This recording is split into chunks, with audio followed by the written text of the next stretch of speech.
Bien, iniciamos ya el espacio de entrevistas. Amigos televidentes, Paulina Bercuter, el exgobernador de la provincia de Imbabura, nos acompaña para hablar varios temas, precisamente el que acabamos de ver sobre este plantón que representaciones de lucha contra la minería realizaron el día de ayer, expresando su preocupación en torno a que, a pesar de que la consulta popular del presidente Lenín Moreno ha establecido una consulta para precisamente eso, considerar, ratificar este compromiso del gobierno por cuidar el medio ambiente por sobre la explotación minera. Todavía hay preocupaciones con respecto a este tema. Gracias por acompañarnos y bienvenidos. Otros temas también dialogaremos en estos próximos minutos. Estuvieron en la provincia del Carchi precisamente hablando sobre esta situación. Sin embargo, como se puede ver en la nota, hay sectores que todavía tienen preocupaciones a pesar de la posición del gobierno nacional con respecto al tema de la minería. Pero la preocupación resulta bastante válida porque todavía siguen proyectos como Yurimagua en la zona de Inta, como en el sector del Ita, que al parecer sería mucho más importante o generaría más atracción que el mismo Yurimagua en la zona de Cotacachi. ¿Cuál es la posición y cuál es la situación con respecto al tema de la minería aquí en la provincia de Imbabura? Bueno, ante todo un cordial saludo, gracias siempre por abrir este espacio. Es necesario decir que nosotros tuvimos y mantuvimos reuniones previas con estos grupos, sobre todo aquí en la provincia de Imbabura. Se estaban dialogando. Y en esas reuniones previas se acordó, en presencia de todos los actores y justamente en presencia de Sofía Fuentes, quien tuvo la palabra en esa entrevista, de que la próxima reunión se la haría en el Carchi por varios factores, porque ya habíamos hecho 2 reuniones previas acá en la provincia de Imbabura y muchas organizaciones y sectores de las comunidades venían de esa provincia. Entonces, un poco para democratizar el asunto, se decidió conjuntamente con el gobernador del Carchi y de Esmeraldas también que la mesa técnica se le realizaría el día de ayer. Ya estaba planificada la mesa técnica en el Carchi, no se cambió el lugar. No se cambió. Lo que pasa es que nosotros ahí acordamos la fecha y también el lugar.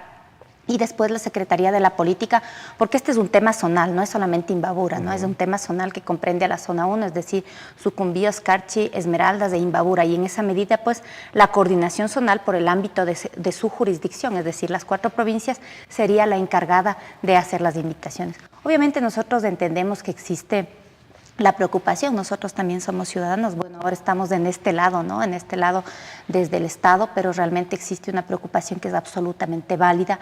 Ayer nos hemos reunido con las organizaciones y nos han planteado algunas preocupaciones en torno a la seguridad, por ejemplo, en temas de minería y que nos afecta a nosotros como Imbabura en el sector del Ita, por ejemplo. Tenemos minería ilegal, tenemos temas fuertes de seguridad realmente que hay que ponerles mucha atención. Y lo otro, pues la preocupación sobre las fuentes de aguas, que es evidente, estuvimos en un diálogo también con las autoridades mineras. Lo que hemos quedado en esa mesa es generar una comisión pequeña para poder hacer seguimiento a las problemáticas, preocupaciones y acuerdos y para poderlas escalar también a nivel nacional. Es decir, ¿se reconoce o reconocen que, por ejemplo, ya el tema de los niveles en que se encuentran estos proyectos, exploración me parece, en la zona del Ita, está generando conflictos, está generando problemas? ¿Se reconoce esa situación? Lo que pasa es que es evidente, el conflicto es inherente en toda actividad y sobre todo... La contaminación de los ríos también. Bueno, en este momento no podríamos certificar eso porque en la mayoría estamos en una fase de exploración y la exploración todavía no comprende ese tipo. O sea, lo que sí se está planteando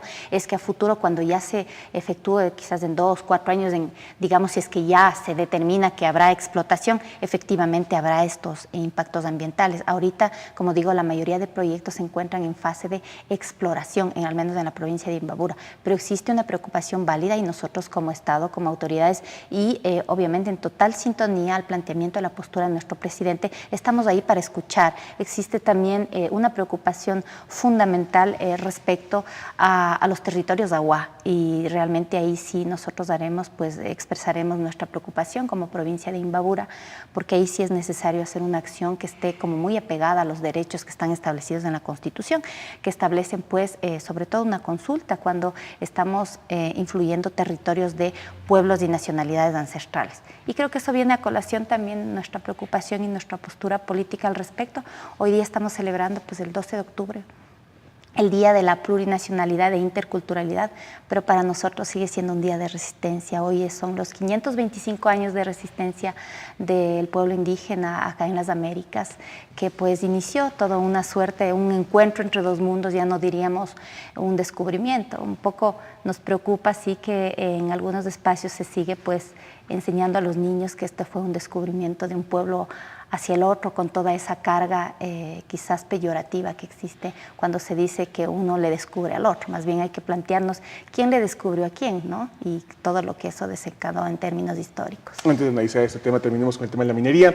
Pero se supone que en esta situación hay un Ministerio de Ambiente quien se encarga de observar cómo están los procesos, la misma agencia de regulación y control minero que también se encarga de esos temas.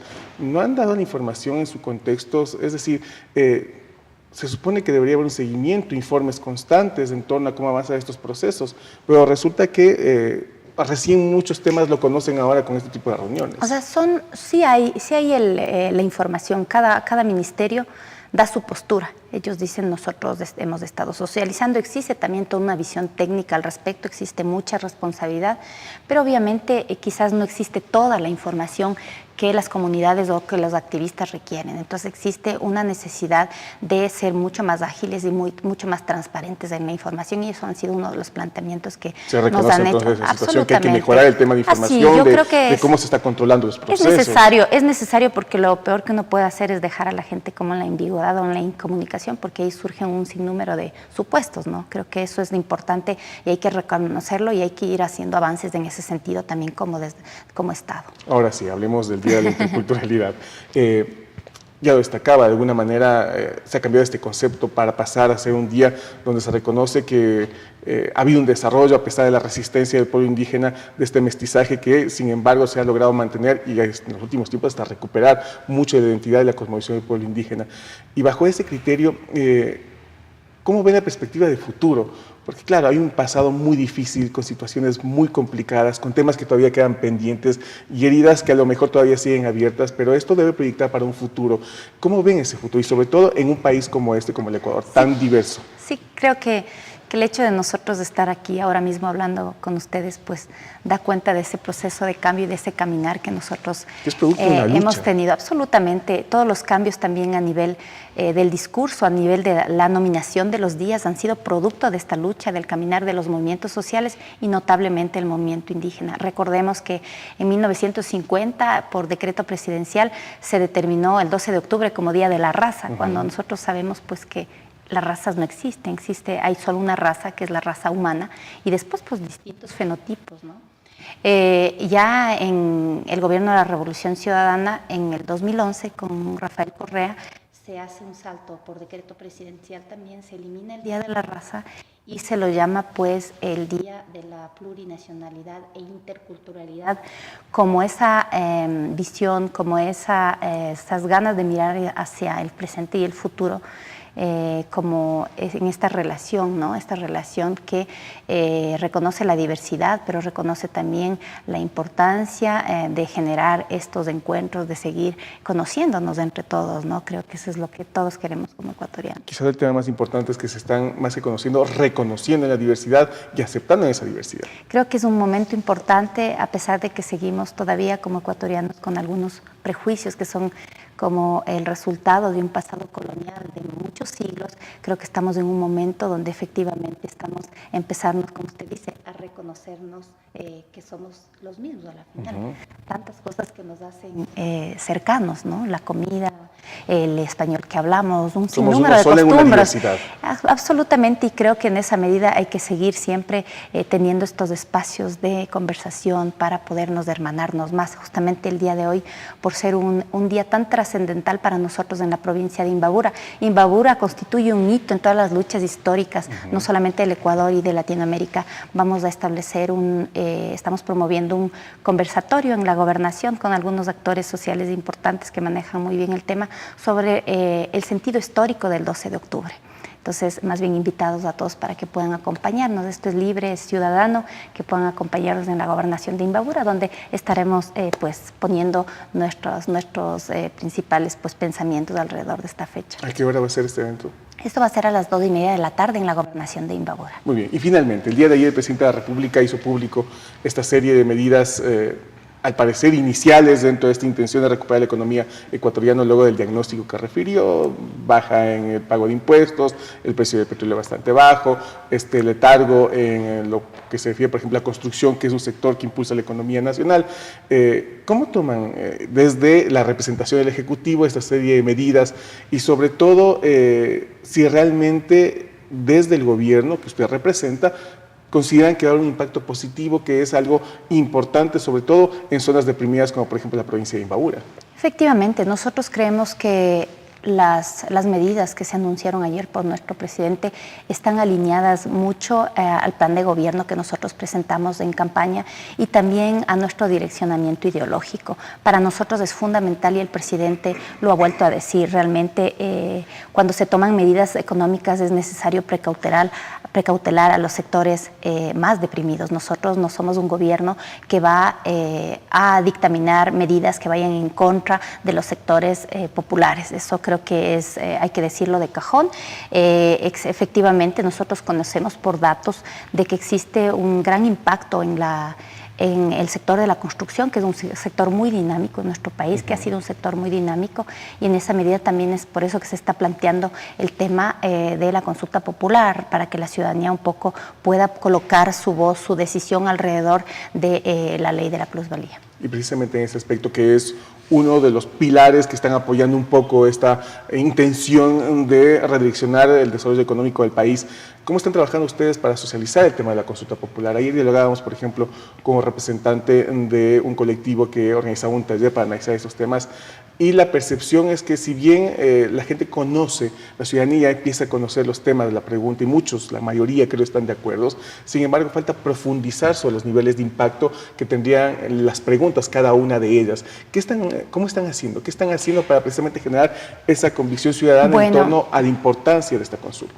Creo que uno de los elementos básicos de la consulta como herramienta de la democracia es justamente generar eso en la ciudadanía, generar ese debate, generar ese conocimiento en las familias, en el ámbito académico, en los medios de comunicación, para de esa manera ir construyendo madurez política. Creo que eso es un elemento fundamental que apuntala a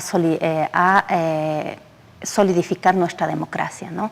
En esa medida nosotros como Ejecutivo, al ser como muy responsables en ese sentido, hemos de esperar un poco el pronunciamiento que tenga la Corte Constitucional, porque evidentemente va a haber algunos cambios en ese sentido. Entonces, creo que es necesario, bueno, nosotros lo que estamos haciendo ahora en algunos espacios, y que lo vamos a profundizar, es hablar sobre todo en qué significa esto de la consulta popular como una herramienta democrática para que la gente realmente tenga esta posibilidad de pronunciarse, porque es el soberano y ese es el principio fundamental de nuestro sistema de gobierno, ¿no? Entonces, en esos términos, ya más adelante, cuando tengamos certeza respecto a cómo quedarán definitivamente las preguntas, creo que ya será como muy responsable ir haciendo este acercamiento con la academia, con los grupos, también desde nosotros en la representación del Ejecutivo acá en la provincia. Muy bien, agradecemos la presencia de Paulina Bercuter. Una última cosa, por favor.